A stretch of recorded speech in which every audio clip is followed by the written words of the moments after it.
the syllabus. It's the first connection that you'll make with your students, and it can be an important support through the entire semester. Today, my colleague Alyssa Moon and I will provide information on planning, composing, and sharing your syllabus. When we create our syllabus, we want to take a few things into consideration. First, our syllabus sets the tone for communication in the course. Using student-friendly language and speaking directly to learners invites them to engage with the instructor, their classmates, the materials, and the learning environment. Tell learners exactly how to ask questions, when to expect responses, and to remove additional barriers to seeking help. Include a bit about what a meeting with you might look like or entail. Whatever their options, let students know. We also want to consider the basic elements of Universal Design for Learning, or UDL, which are a basic set of guidelines that help us to ensure our courses are designed with a wide variety of learners in mind. Essential components of UDL include suggestions for multiple means of engagement, expression, and representation. Finally, and importantly, we always want to ensure our syllabus is accessible for learners. Uploading the syllabus to e-learning ensures that our learners have access to the document, and also, when we follow basic technology accessibility guidelines, we can ensure all learner accessibility needs are met. The Faculty Senate website includes templates for including information on university policies.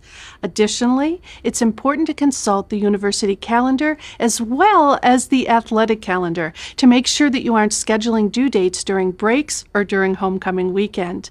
It's also important to consult the calendar for any religious observances. Often, we focus on students when we create the syllabus, which makes sense. However, it is important to keep yourself in mind as well.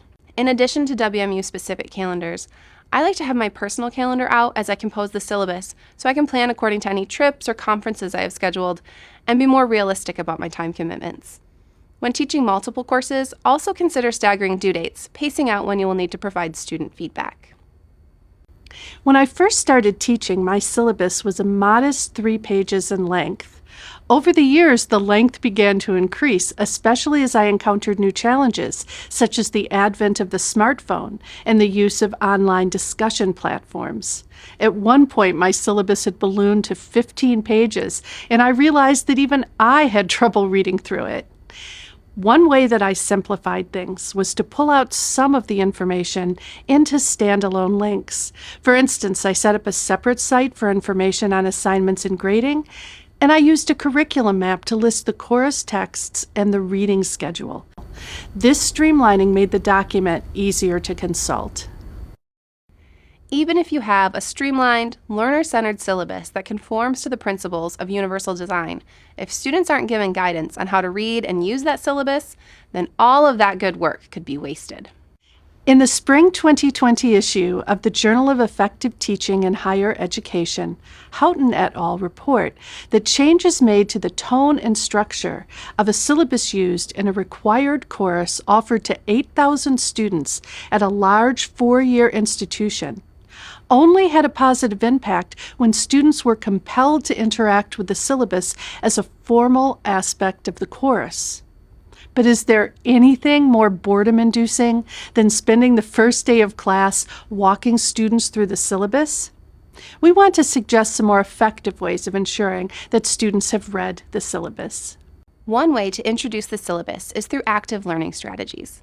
These strategies invite learners to participate actively in their education in any modality. Instead of telling learners something is on the syllabus, have them work in groups to find it and actively apply it somewhere. You can conduct scavenger hunts that incorporate the syllabus and other course materials or supplements they may need to become familiar with for the course.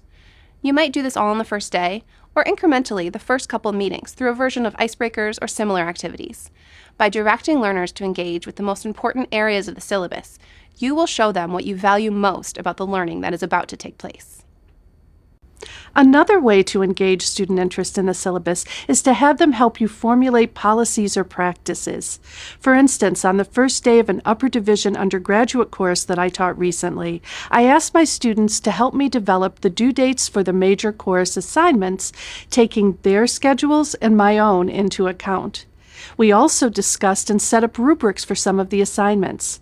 This level of participation had two benefits. Students were very aware of what was in the syllabus, and because they had a say in it, they were also more likely to accept the consequences for policies that they'd had a hand in developing. But the scope of student involvement doesn't have to be that all-encompassing. You could simply ask your students to create memes for the various sections of the syllabus. This is a creative activity that necessitates them actually reading the section first. As you work on your syllabus for the next semester, we invite you to consult the many resources available to you on the instructors page of the WMUx website. You will also find our contact form should you wish to meet with one of our instructional development and design team.